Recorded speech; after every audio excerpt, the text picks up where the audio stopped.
정치권 얘기인데요. 뭐 이름이 좀 등장을 해서 저희가 기사를 좀 준비해 봤습니다. 서울신문입니다. 여기 있습니다. 예천군 참 기사에 많이 등장했죠. 그 예천군이 생긴 이래로 아마 언론에 가장 많이 등장할 때가 지금이 아닌가 싶은데 이 예천군을 지역구로 둔 최교일 의원. 미국에서 스트릿바 방문 여부가 논란이 되고 있다. 이런 기사입니다. 뭐 몇 년 지난 얘기긴 한데요. 뉴욕 출장 중에 현지 가이드와 뭐 대등해서 뭐 스트릿바를 갔다. 그 가이드의 얘기가 나왔는데요. 최 의원이 팁도 주라고 했다. 뭐 이런 이제 주장들을 했습니다. 그러나 이제 최 의원은요. 스트릿바 아니다. 그런데 간 적이 없다라고 지금 강력히 반발을 하고 있긴 하지만 아무튼 이 가이드와 최 의원의 얘기가 다르기 때문에 뭐 진실 공방은 비슷하게 흘러가고 있습니다. 여기도 보시죠.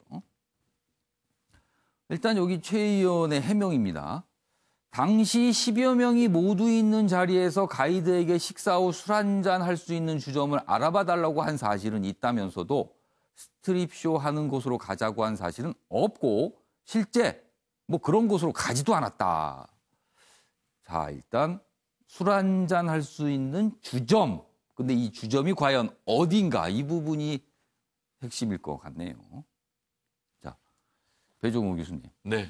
이게 또 예천군과 이게 맞물려 갖고 이게 또 이렇게 기사로 좀 커지게 돼버렸어요. 이 상황. 이게 해외 출장을 가면 그냥 일을 하고 오시면 되는데 진짜 혹시라도 이런 분이 있을까? 지금 물론 당사자는 강력히 부인하고 있습니다만 논란은 되고 있습니다. 그렇습니다. 지금 예천이 굉장히 불명예스러운 그런 이제 지역이 되다시피 했는데 예천을 어떻게 보면 대표하는 뭐 군의원 또 국회의원까지 또 구설수에 계속 오고 있어서 아시겠지만 뭐 예천군 의원 같은 경우에 해외 연수차 가가지고 가이드에게 이른바 도우미가 있는 술집을 안내해달라고 해서 거부하니까 그러니까 폭행과 함께 그런 말이 또 나와서 더 논란이 됐어요. 그렇습니다. 그런데 이제 이번에 한국당의 최계율 의원을 둘러싸고 지금 뭐 스트립쇼가 있는 곳을 가게 해달라 또는 뭐 안 했다 그래서 진실공방 게임이 지금 벌어지고 있는데 어쨌든 간에 뭐 본인 말에 따르면 무희는 있었다고 얘기를 하지 않습니까? 그러면은 과연 그게 이제 스트립쇼가 되는 것인지 안 되는 것인지 굉장히 경계가 지금 애매해서 본인은 그냥 술 마시는 주점에 간 것뿐이다 이런 주장이에요. 그렇습니다. 지금. 그래서 뭐 아니땡 굴뚝에 연기가 날까 이런 의구심도 드는데 이거는 알 수가 없고 제가 볼 때는 지금 상당히 깜짝 놀란 게 이 행위가 2016년에 있었다는 거예요. 근데 지금 문제가 불거졌다는 거 아니겠습니까? 아무래도 예천군 얘기가 나오기 때문에 그런 거 아닐까요? 네, 그래서 저는 여기서 공인이라는 게 얼마나 중요한가. 그래서 공인의 행동 거지. 지금 JTBC의 뭐 손석희 앵커 같은 경우도 진실 공방을 둘러싸고 굉장히 문제가 되고 있지 않습니까? 그래서 일반인들보다는 더 이 안전선을 깊게 쳐야 되겠다. 그래서 이 정도면은 문제가 없을 거라고 생각을 하는 그런 부분까지 공인은 더 깊게 안전선을 쳐서 처신하는 것만이 이런 구설수에 휘말리지 않는 비결이 아닌가 이런 생각이 듭니다. 본인의 이제 과거의 행적을 좀 돌아봐야 되는 뭐 그런 걸 강조하는 이런 논란인 것 같기도 합니다. 이양수 의원님께서는 해외 출장 가시면 절대 저런 데 안 가시죠? 예, 못 갑니다. 말도 안 꺼내시죠, 아예? 제가 보기에는 최교일 의원이 지금 저기에 갔다는 것이 기정사실화돼서 나가고 있는데 기정사실은 아니고요. 논란으로 돼 있습니다. 저희는 논란으로 분명히 소개해 드립니다. 근데 전 CBS 라디오에서 데니얼 조라는 그 미국인 가이드분의 그런 주장이 있었으면 그걸 그 사람의 인터뷰를 그대로 방송에 내보낼 것이 아니고 사전에 최교일 의원한테 이런 사람이 이런 얘기를 하는데 사실이냐 아니냐 좀 물어서 사실관계 파악을 해서 최교일 의원 지금 절대 아니라고 그러잖아요. 이분이 저 서울지검장 출신인데 지금 법적 소송들 다 준비하고 있거든요.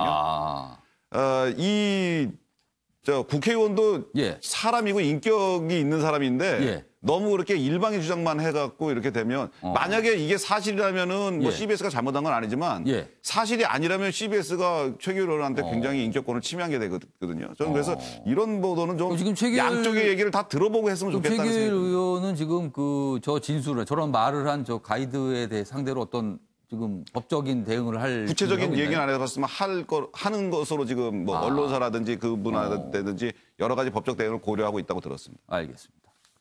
아무튼 요즘에 이제 이 정치하시는 분들이 해외 나가면 참 조심하시겠습니다. 참 보는 눈이 참 많거든요. 그래서 정확한 일정 그리고 꼭 저런 주점에 갈 필요가 있으면 그럼 공개적으로 가고 그러면은 아마 뒤탈이 없을 텐데 아무튼 계속 논란이 좀 되고 있습니다.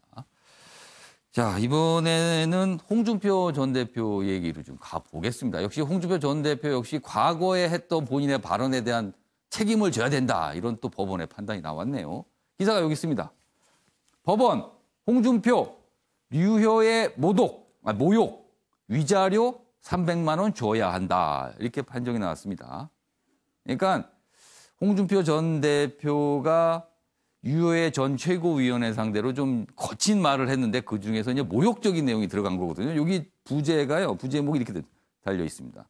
주막집 주모 표현은 여성 경멸에 해당한다. 이렇게 법원이 판단했는데 구체적으로 여기 있습니다. 저희가 기사 내용 중에 어떤 표현들을 했는지. 홍 전 대표는 2017년 12월입니다.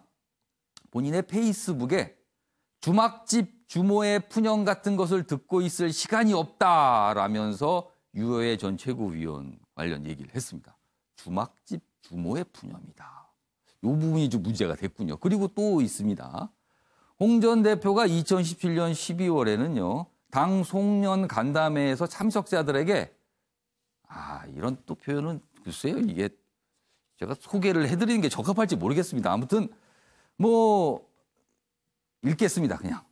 성희롱 할 만한 사람한테 해야지라고 발언한 것도 류 전 의원을 모욕한 것이라고 판단했다. 이 법원의 판단입니다. 자, 강병원 의원님, 좀 표현을 좀 수위를 낮춰가면서 해야 되는 게 맞는 것 같아요. 상대에 대해서 어떤 문제점을 지적을 할 때도 그래도 좀 쓰지 말아야 될 표현이 있는데 법원이 이번에 그런 판단을 한 것 같습니다. 어떻게 보세요? 요즘 이제 그 정치인들이 정말 이렇게 설화에 많이 시달리고 있는데요. 그만큼 우리 사회가 어떤 차별이라든지 이런 부분들에 관해서 다 점점 극복해 나가는 그런 과정 속에 나오는 것 같습니다. 특히 이제 홍준표 전 대표 같은 경우에는 이런 뭐 이게 젠더 문제에서도 굉장히 좀 이렇게 약간 좀 천박한 인식을 좀 많이 보여주신 그런 표현에 대한 법원의 판결이 아닌가 싶고요. 또 하나는 좀 이분은 뭐 이 젠더 문제뿐만 아니라 우리 남북 관계 같은 경우도 무조건 색관련으로 연결시키는 게 너무나 당연한 분 아닙니까? 뭐 평창 동계올림픽, 평양 올림픽이라고 그랬고 위장 평화쇼라고 그랬고 이런 것뿐만이 아니라 또 같은 당내 동료 의원들에 대해서도 정말 거침없는 말들을 했습니다. 바퀴벌레다, 연탄가스다 해가지고. 그러네요. 그분이 뭐 말 한마디 할 때마다 우리 국민들 모두가 웃음을 참지 못하고 이분이 정말 뭐 자유한국당의 당대표가 되기를 저희 민주당에서는 원하고 있는데 이번에 좀 좋은 성적 거두시길 민주당에서 원하고 계십니까 지금? 혹시 홍준표 전 대표가 다시 한번 당대표를 되기를? 알겠습니다. 그냥 넘어가겠습니다. 그 부분은. 이양수 의원께 질문 좀 추가 질문 드릴게요. 지금 방금 말씀하신 홍준표 전 대표가 지금 당권에 도전합니다. 지금 3번째 당대표에 도전을 하시는 게 됐는데 가정을 해서 만약에 홍준표 전 대표가 이제 당대표가 또 이번에 되셨다라는 가정을 취하면 당에서 또 이 홍준표 대표의 이 설화 이 부분 좀 우려하시는 분들 계신가요? 그런 가정은 좀 안 해주셨으면 하는 바람이 있고요. 우리 당대표가 사실은 직전 당대표셨잖아요. 그렇습니다. 지금 비대위원회를 지금 만들게 되는 원인을 제공한 당대표였기 때문에 사실 이번 전당대회에 나오는 게 옳으냐 하는 그런 비판의 목소리가 당내에서도 많이 있습니다. 그리고 지금 뭐 강병원 의원님 말씀하셨지만 홍 대표님이 지금 여론조사라면 조금 뭐 그 1, 2, 3등 안에 지금 들어오고 있어요. 그게 그 민주당 지지자들의 표 아니냐 하는 그런 여론조사 그죠? 여론조사는 따로 그걸 구별하지 않고 하는 경우도 그렇죠. 있죠. 그 농반 진반의 얘기가 있는데 그 유여의 그 최고위원 전 최고위원이 홍준표 대표한테 입맛에 맞지 않는 여러 가지 발언이나 행동을 했더라도 정치인은 정치 지도자들은 국민들이 봤을 때 좀 수긍하고 그다음에 좀 본받을 수 있는 언어나 몸짓이나 행동으로 해줬으면 좋겠다는 생각이 듭니다. 뭐 이양수 의원께서 뭐 완곡하게 답변을 하신 듯합니다. 왠지 들어보니까요. 자, 이 자유한국당 당권 경쟁과 관련된 기사가 하나 더 준비했습니다. 내용 좀 보시죠. 이번엔 TV 토론 관련해서 조금 여러 가지 갈등이 불거지고 있나 봅니다. 조선일보입니다. 오세훈, 홍준표, TV 토론 안 늘리면 전당대회 보이콧할 수도 있다. 이런 얘기가 나옵니다. TV 토론을 늘려라. 이런 얘기군요. 반면에 황교안 전 총리 역시 당권에 도전하고 있는데요. 당 선관위가 정한 대로 하면 된다. 늘릴 필요 없다라는 소리네요. 여기 보면요. 이렇게 돼 있습니다. 오세훈 전 시장과 홍준표 전 대표는요. 이 내용입니다. 현재 2회로 예정된 TV 토론을 늘려달라고 요구하고 있다.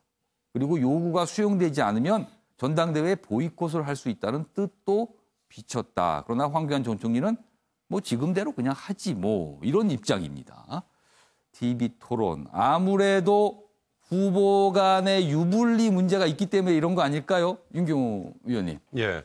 특정 정당의 전당대회를 앞두고 벌어지는 대표 경선에서 TV 토론을 몇 번 하느냐. 이거는 사실 기술적인 문제이기 때문에. 대선 때도 항상 논란이죠. 그렇습니다. 그렇습니다. 누구에게 유리하고 누구에게 불리하고 이게 있죠. 그러나 TV 토론이든 또는 대중들과의 만날 수 있는 접점이 몇 번이나 확보가 되느냐. 이는 전당대회라는 건 사실 자유한국당의 당원들끼리만 하는 행사이긴 하지만 왜 하겠습니까? 외연을 결국 확대하기 위해서 아니겠어요? 여론조사도 또 반영이 됩니다. 물론 지금 아까 역선택 비슷한 이제 말씀을 하셨는데 여론조사라든지 뭐 이런 걸로 인해서 사실 관심을 얼마나 다른 분들도 많이 갖느냐 이게 있고요. 또 하나 중요한 것은 대표로 나설 저분들이 도대체 어떤 생각을 가지고 있는지 어떤 정책을 지금 추진하고 있는지 현 정부의 정책에 대해서는 어떤 비판을 하고 있는지 이런 거에 대해서 사실 대중들은 정확히 알 필요가 있습니다.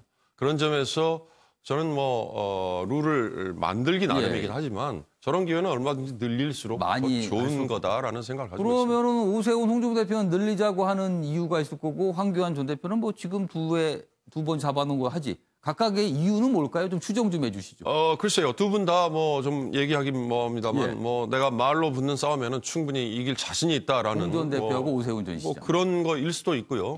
또는 오세훈 전 대표의 경우는 그동안에 자유한국당에 들어와 있지 않았기 때문에 만날 수 있는 기회가 상대적으로 적었다. 그걸 만회할 수 있는 가능한 얼굴을 좀 많이 비추고 싶다. 그렇죠. 뭐 그런 생각을 한 거 아닐까라는 느낌이 들고요.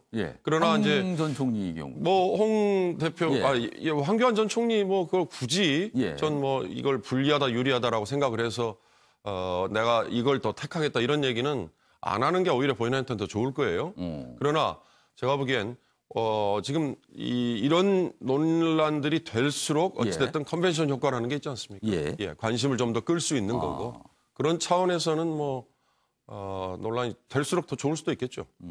뭐 TV 토론은 하여튼 무슨 큰 선거나 아니면 뭐 당내 경선 앞두고 항상 TV 토론 얘기는 약간 갈등의 대상이 되는 것 같습니다. 아마 유불기가 좀 있겠죠. 후보에 따라서는. 그래서 그런가 봅니다.